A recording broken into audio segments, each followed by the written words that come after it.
Welcome back, fellas, to another day in the NBA. Obviously, we have no recap from yesterday's. We filmed these videos now before the games that play today. So before the games that are going live today with OKC and whatnot. So I don't know the results from them. It's 5 o'clock my time, so we're going to film this early.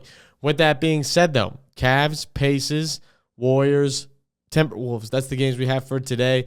Two pretty heavy favorites in Minnesota at -7 and Cleveland at -9.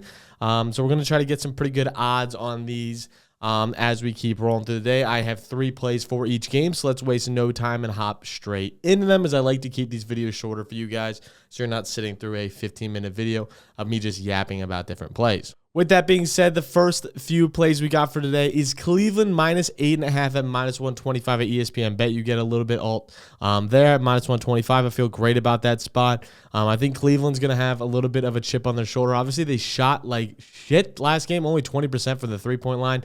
Donovan Mitchell went 1 for 11 from the three-point line. That's simply just not going to happen again. And I think if they sink those few threes, they can kind of bust this one open, pause, and kind of win this one big. So I think they're going to win big at home. That crowd was nuts last game with how loud it was. I think that we're going to see something similar here in game 2.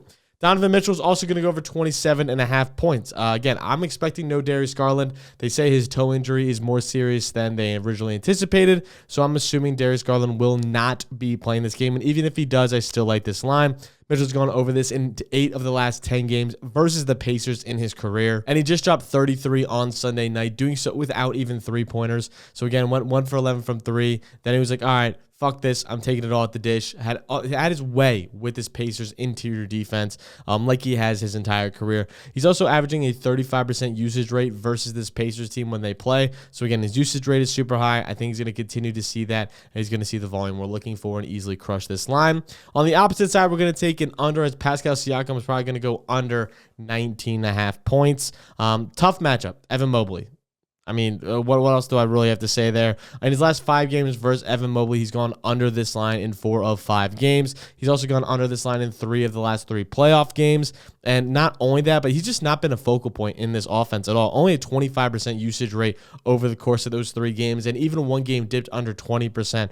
So again, not really seeing the usage we would want to see from Pascal. Not only that, but I think Cleveland wins this game pretty handily, as we can take the spread, as you saw earlier. So I don't think Siakam's really going to see much of an opportunity here to really crush this line. Our next plays for our next game is going to be the Minnesota and Warriors game, which I am really looking forward to. I think these games are going to be, I think this game specifically and these games in the series are going to be electric.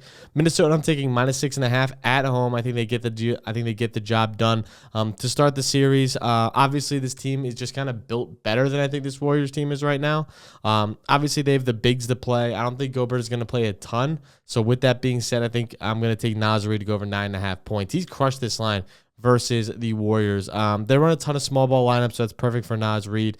In their last 10 meetings, Naz has gone over this in 9 of them. So that's a really good spot for Naz. And in those games, he's averaging 12.3 field goal attempts per game, averaging a 57% field goal percentage. So we're seeing a high field goal percentage, a lot of field goal attempts, and he's hit over this in 3 of the first 5 games last series. So again, just a perfect chance to continue to keep it rolling. I think he's going to see high volume in a small ball matchup. He just saw a ton of 3-point attempts in the past 3 times they've played.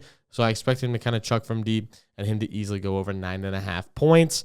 You get that at -125 on BetMGM. And then Jimmy Butler to go over 5.5 assists for +100. I love this spot, as he's, again, yet to face off versus Minnesota this season. But in games where it's not a blowout, he's gone over this line in every single game. And he's played 2 very tough defenses. That's in the playoffs. 2 very tough defenses in Memphis in the playing game, and then Houston, obviously, last series. In those games, he's averaging 16.3 potential assists per game, and now he's going into a game where Minnesota allows the most assists to opposing power forwards so far in the playoffs. So again, just a fantastic matchup there with a very high volume, and he's seeing plenty of passes, attempting over 50 passes per game, and he's seeing a 14% pass to assist ratio. So again, that should be plenty of conversion rate to hit over this line. I really like all three of these plays for this game. I think Minnesota wins pretty convincingly, but Jimmy Butler's able to dish the rock, and Naz Reid scores a good amount of points there to kind of keep this one pretty wide open for Minnesota. Again, on the opposite side, Cleveland 8.5, Donovan Mitchell over 27.5 points, and Pascal Siakam to go under 19.5 points. Make sure to let me know what you guys are taking in the comments below, and make sure to leave a like and make sure to subscribe, as that's the best way to support the channel. And I'll catch you guys next time. Peace.